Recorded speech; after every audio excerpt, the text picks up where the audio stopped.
Bravo, face yourself!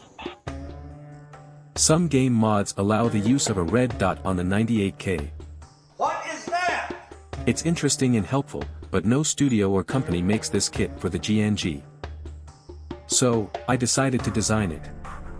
If you don't know how to remove the rear sight, you can reference this tutorial video.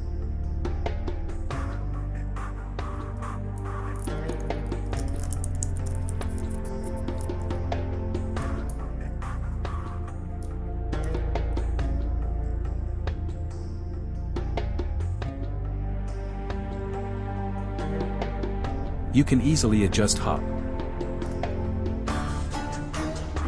In real combat, the soldiers often lost the trick of how much ammunition they had.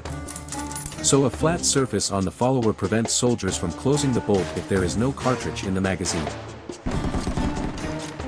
To replicate the functionality of a real gun stripper clip reload, I used a file to modify this part.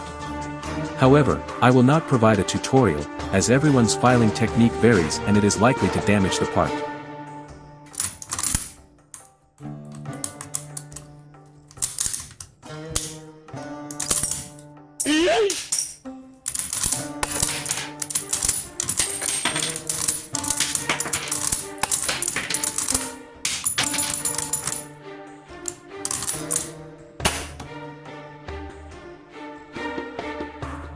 Thank you for watching. See you next time.